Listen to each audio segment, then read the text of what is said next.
A graça e a paz do Senhor Jesus. Amém, igreja? Abra sua Bíblia no livro de Romanos, capítulo de número 5, verso de número 12 ao verso de número 21, em nome do Senhor Jesus. Amém? Assim diz as Sagradas Escrituras: por um homem vieram o pecado e a morte, por um homem também veio a graça, que superabundou o pecado. Pelo que, como por um homem entrou o pecado no mundo, e pelo pecado a morte, assim também a morte passou a todos os homens, por isso todos pecaram. Porque até a lei estava o pecado no mundo, mas o pecado não é imputado, não havendo lei. No entanto, a morte reinou desde Adão até Moisés, até sobre aqueles que não pecaram, à semelhança da transgressão de Adão, o qual é a figura daquele que havia de vir. Mas não é assim o dom gratuito, como a ofensa, porque se pela ofensa de um morreram muitos, muito mais a graça de Deus e o dom pela graça, que é de um só homem, Jesus Cristo, abundou sobre muitos. E não foi assim o dom como a ofensa por um só que pecou? Porque o juízo veio de uma só ofensa, na verdade para a condenação, mas o dom gratuito veio de muitas ofensas para a justificação.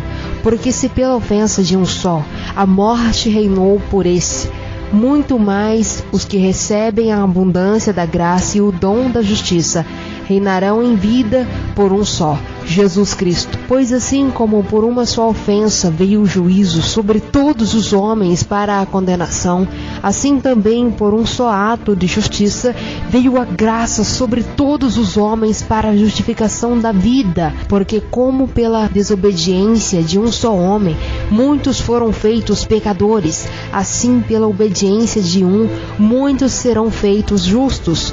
Veio, porém, a lei para que a ofensa abundasse, mas onde o pecado abundou, superabundou a graça, para que assim como o pecado reinou na morte, também a graça reinasse pela justiça para a vida eterna por Jesus Cristo, nosso Senhor. Amém? A Bíblia nos menciona dois personagens que são Adão e Cristo. Grande parte das parábolas de Jesus Cristo e das figuras do Novo Testamento são referências específicas aos eventos no Éden e da cruz, ilustrando as consequências destes eventos para a humanidade. Um exemplo é a parábola dos dois caminhos, que implicitamente faz referência às consequências decorrentes dos eventos que sucederam no Éden e na cruz. Observe que Adão foi feito, criado, alma vivente. Porém, após desobedecer à determinação divina, passou à condição de morto perante Deus. A nova condição de Adão após a queda passou a ser a sujeição ao pecado pela natureza adquirida. A sujeição ao pecado deixou Adão em inimizade com Deus, e por causa da condenação deixou de ser participante da vida que há em Deus e passou a viver para o mundo em suas concupiscências, morto para Deus e vivo para o mundo.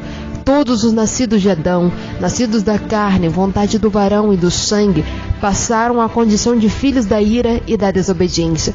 Todos os homens estavam destituídos da glória de Deus, pois todos pecaram. Esta é a condição pertinente a toda a humanidade e é ilustrada através da parábola das duas portas e dos dois caminhos. Ou seja, todos os homens, ao nascerem, por serem descendentes de Adão, entraram pela porta larga e seguem pelo caminho espaçoso que conduz à perdição. Mateus capítulo 7, verso 13. Em Adão todos os homens morreram e destituídos estão da glória de Deus. Em Adão a porta larga, todos os homens seguem o caminho de perdição. Todos os homens morreram em Adão e passaram a viver para o pecado, para o maligno e para o mundo. Porém, através do último Adão, que por Deus constituiu-se Espírito vivificante, todos os que creem em Jesus Cristo entram pela porta estreita, ou seja, nascem de novo. São criados por Deus em verdadeira justiça e santidade, segundo o poder concedido através do Evangelho, sendo feitos, criados, filhos de Deus. João capítulo 1, verso 12. Estes passam a trilhar o caminho estreito que conduz à vida. O caminho é estreito e poucos entram por ele. Ou seja, quando se fala em quantidade, muitos vêm ao mundo segundo Adão, e poucos são os que creem para a salvação segundo o último Adão, que é Cristo. Em Adão toda a humanidade morreu e passou a viver para o mundo. Em Cristo, o último Adão, todos os que creem morrem para o pecado, para o maligno e para o mundo, e são de novo criados e passam a viver para Deus. O outro exemplo, amados, é a figura dos vasos, conforme o apóstolo Paulo escreveu aos Romanos, capítulo de número 9, verso de número 21. Ou não tem o oleiro poder sobre o barro, para da mesma massa fazer um vaso para a honra e outro para a desonra? Sabemos que Deus é o oleiro e Ele que detém o poder sobre o barro, que é o homem. Todos os homens decorrem de uma mesma massa, ou seja, todos são almas viventes conforme Adão.